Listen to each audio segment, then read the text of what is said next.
नमस्कार, आप देख रहे हैं हमारा विशेष कार्यक्रम क्राइम इनसाइट्स। मैं हूं यश कौशिक और मेरे साथ हैं समीर।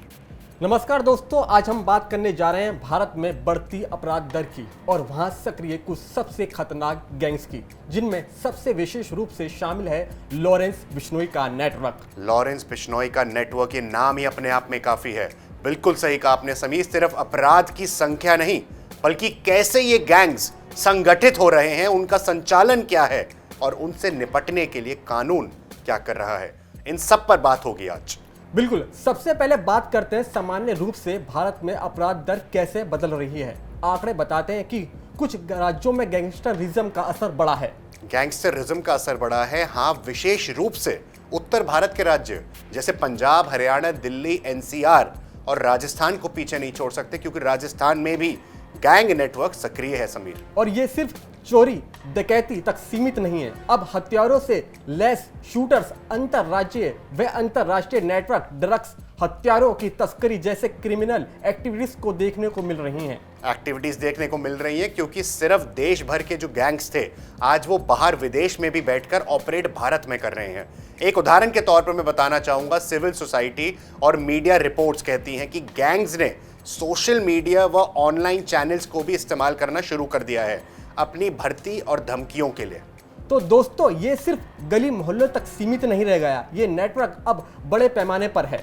बिल्कुल सही कहा आपने समीर, और इस पर आगे हम विश्लेषण करेंगे कैसे एक गैंगस्टर लॉरेंस बिश्नोई ने इस पूरी चीज को प्रभावित भी किया है। लॉरेंस बिश्नोई कौन है? तो आइए परिचय लेते हैं। लॉरेंस बिश्नोई कौन है? लॉरेंस बिश्नोई का जन्म पंजाब के एक गांव में हुआ था। उन्होंने लॉ की पढ़ाई की थी, लेकिन बाद में उनका करीब संबंध अपराध की दुनिया से जुड़ गया। उनकी गैंग, जिसे हम सामान्य बिश्नोई गैंग कह सकते हैं, और आज उत्तर भारत के कई राज्यों में सक्रिय है। पंजाब, हरियाणा, दिल्ली, राजस्थान, उत्तर प्रदेश आदि। इंटरनेशनल लिंक भी मिल रहे हैं। जैसा हमने शुरुआत में बताया आपको शो के कि इंडिया के गैंगस्टर्स बाहर बैठ के ऑपरेट कर रहे हैं, यानी कि विदेश में भी ठिकाने, फंडिंग और हेल्पलाइन नेटवर्क है समीर। सबसे चौंकाने वाली बात यह है कि लॉरेंस बिश्नोई जेल में बंद रहने के बावजूद अपने नेटवर्क को संचालित कर रहे हैं। Voice over, IP call, virtual number, डब्बा कॉलिंग जैसी तकनीकों का सहारा ले रहे हैं। तो यह सिर्फ एक गैंगस्टर नहीं है, एक नेटवर्क है जिसके पास कथित रूप से 700 से अधिक शूटर्स हैं, जिनमें लगभग 300 पंजाब क्षेत्र से आते हैं। इसका मतलब यह है कि वो सिर्फ स्थानीय स्तर पर नहीं बल्कि बहुराज्यीय और बहुराष्ट्रीय स्तर पर सक्रिय हैं। अब बात करते हैं इनका ऑपरेशन मॉडल क्या है। सबसे पहले नेटवर्किंग। जैसे जैसे इनकी पहुंच बढ़ी, उन्होंने अन्य गैंग्स के साथ गठजोड़ किया ताकि राज्य सीमाएं पार कर सकें। फंडिंग का स्रोत भी महत्वपूर्ण है। हवाला, ड्रग्स, हथियार तस्करी, रंगदारी, यानी कि जिसको अंग्रेजी भाषा में एक्सटॉर्शन बोला जाता है। बिल्कुल यश, इसके अलावा वर्क फ्रॉम जेल मॉडल भी दिख रहा है, यानी गैंग नेता जेल में रहने के बावजूद आदेश जारी कर रहे हैं। ये आधुनिक अपराध सिंडिकेट का अंदाज है। और एक बड़ी बात, सोशल मीडिया और वर्चुअल भर्ती। नए गिरोहबंद अगर हो रहे हैं तो युवा जुड़ रहे हैं। तो सिस्टम के लिए चुनौती है। सिर्फ स्थानीय पुलिस नहीं, राष्ट्रीय एवं अंतरराष्ट्रीय समन्वय की जरूरत है। ये सब हमारे समाज और आम नागरिकों के लिए क्या मायने रखता है? बहुत ज्यादा मायने रखता है। पहले तो डर का माहौल। सामान्य नागरिक को लगता है कि मुझे भी कोई निशाना बना सकता है। दूसरा, निवेश, विकास और सुरक्षा प्रभावित होती है। राज्य स्तर पर कानून व्यवस्था कमजोर दिख सकती है, जिसके अपराध की प्रवृत्ति और बढ़ सकती है समीर। बिल्कुल। तीसरा, युवा पीढ़ी को जब गैंग्स द्वारा शक्ति का एहसास कराया जाता है तो वो सामाजिक संरचना कमजोर हो सकती है। और चौथा, यानी कि सबसे महत्वपूर्ण, अंतरराज्यीय एवं अंतरराष्ट्रीय लिंक से स्थानीय अपराध ग्लोबल स्तर पर जा सकता है, यानी कि गांव से प्रदेश से देश तक, देश से अंतरराष्ट्रीय लेवल पे। जैसे दनादन कह सकते हैं कि एक लड़ाई सिर्फ मोहल्ले की नहीं बल्कि कई स्थानों की हो रही है। इसलिए अपराध दर सिर्फ घटना संख्या नहीं, उसका प्रभाव, प्रचलन, मॉडल और जटिलता भी मायने रखती है। अब बात करते हैं कानून व्यवस्था और पुलिस के सामने किन चुनौतियों का सामना है समीर।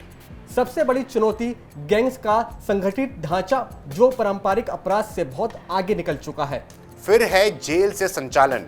जब गैंग लीडर जेल में होते हैं तब भी अपराध नियंत्रित कर सकते हैं, तो पारंपरिक हिरासत मॉडल काफी नहीं है समीर। अंतरराज्यीय और अंतरराष्ट्रीय समन्वय की कमी, पैसा विदेश जा रहा है, गैंग में विदेशों का नेटवर्क है।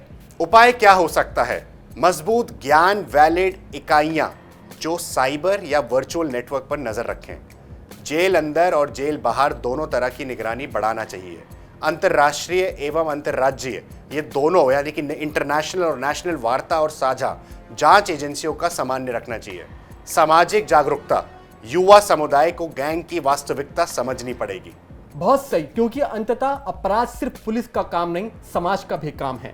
तो आज हमने देखा कि कैसे भारत में अपराध का स्वरूप बदल रहा है। छोटे मोटे अपराध से निकलकर बड़ी संगठित गैंग्स में पैर पसार रहे हैं। और हम खास तौर पर लॉरेंस बिश्नोई और उसकी गैंग के मॉडल, नेटवर्क, चुनौतियां और सामाजिक प्रभाव पर बात कर चुके हैं। हमारा संदेश साफ है, कानून और समाज दोनों को मिलकर काम करना होगा। अपराध को सिर्फ दूसरे की समस्या ना समझे। यह हमारी सुरक्षा, हमारी सामाजिक व्यवस्था और हमारी भावी पीढ़ा भी है। अगर आप अपने इलाके में गैंग सक्रियता देखें तो स्थानीय पुलिस को सूचना दें, सामाजिक जागरूकता फैलाएं। और अंत में हमें उम्मीद है कि हमारी सरकारें, एजेंसियां और नागरिक मिलकर यानी कि तीनों चीजें मिलकर इस बड़ी समस्या का सामना भी करें। तो यही थी आज की खास पेशकश। मेरे को इजाजत दीजिए, यानी कि मैं यश और मेरे साथ समीर अगली बार फिर मिलेंगे। तब तक सुरक्षित रहें, जागरूक रहें। नमस्कार। नमस्कार।